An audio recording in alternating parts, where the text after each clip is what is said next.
Halo teman-teman, kali ini saya akan membahas drama Korea yang berjudul Perfect Marriage Revenge. Drama ini disutradarai oleh Oh Sang-won dan dibintangi oleh Jung Yo-min dan juga Sung Hon. Serial drama ini menceritakan tentang seorang wanita yang bernama Han Yi-jo yang berprofesi sebagai pelukis. Han Yi-jo ini diadopsi oleh keluarga kaya raya yang menjalankan perusahaan Hanwol Financial Group. Nah, drama ini mengisahkan tentang kisah balas dendam seorang pelukis yang bernama Han Yujo tadi. Nah, Han Yujo ini tumbuh tanpa rasa kasih sayang dari keluarga angkatnya, yakni Han Ji Won dan juga Lee Jung Hee. Han Yujo dikucilkan oleh keluarganya, termasuk oleh saudaranya yang bernama Han Yura. Han Yujo kemudian menikah dengan Jung Se Hyuk. Malangnya, Han Yujo tahu bahwa sang suami mencintai Han Yora.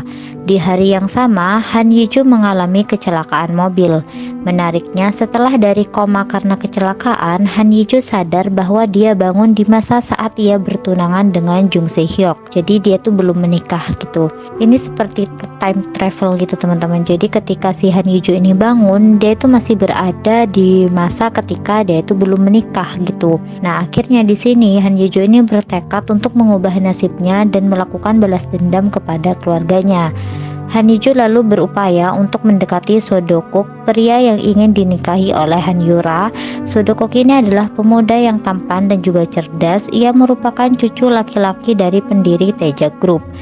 Han Yujo ingin melakukan kawin kontrak dengan Sodokuk, namun Sodokuk ini sejak awal sudah memiliki perasaan gitu kepada Han Yujo. Awalnya di sini Sodokuk itu menyetujui permintaan Han Ji Yu ini untuk membantu Han Ji Yu ini balas dendam gitu teman-teman. Namun Sodokuk ini sebenarnya menginginkan pernikahan itu di suatu hari nanti itu menjadi pernikahan yang sesungguhnya. Ketika semua masalah mulai teratasi dan Han Ji Yu ini sudah mulai melakukan balas dendam, dia itu sudah mulai hidup bahagia gitu bersama si Dokuk ini, dan dia juga sedang mengandung anak dari Dokuk ini teman-teman.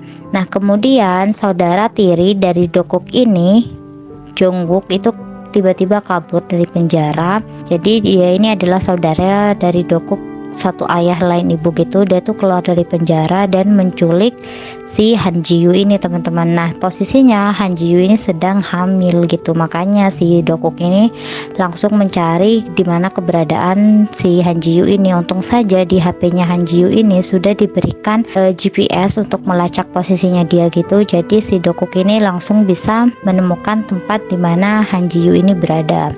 Untung saja Dokuk ini datang tepat waktu. Jadi ketika si Jongwoo ini sudah mulai mau menyakiti si Ju, Dokuk ini dari belakang langsung menghajar si Jongwoo. Nah, si Jongwoo ini ternyata membawa pisau teman-teman, dan akhirnya tanpa berpikir panjang karena dia juga sudah amarah dan dia ini sebenarnya salah paham.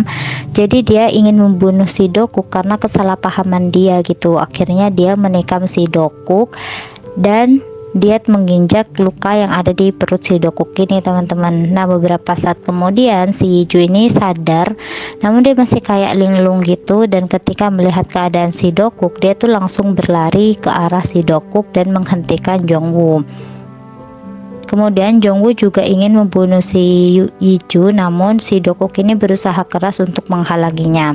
Dan tiba-tiba ada truk putih lagi teman-teman. Jadi truk putih ini itu datang ketika sebelum si Yiju ini mengalami koma gitu. Akhirnya si Dokuk ini dilarikan ke rumah sakit dan langsung dilakukan operasi darurat di sana.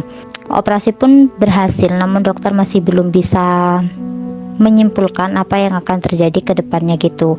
Nah, karena si Dokuk ini sudah beberapa hari itu tidak disadarkan diri, akhirnya dia melakukan operasi lagi teman-teman. Jadi dia melakukan operasi yang kedua kalinya, dan si Dokuk ini koma selama 2 bulanan gitu. Dan sepanjang dia koma, si Ju ini terus berada di sisinya si Dokuk ini.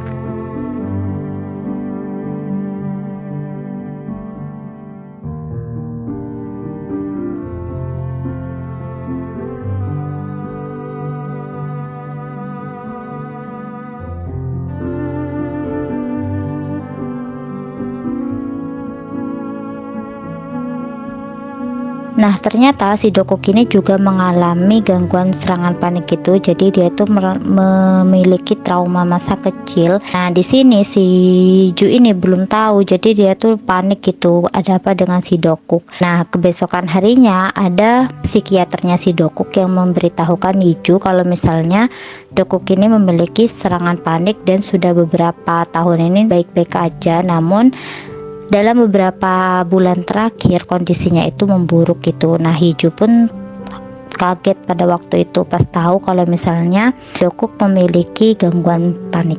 Oke teman-teman, mungkin segitu dulu dari aku. Terima kasih banyak. Bye bye.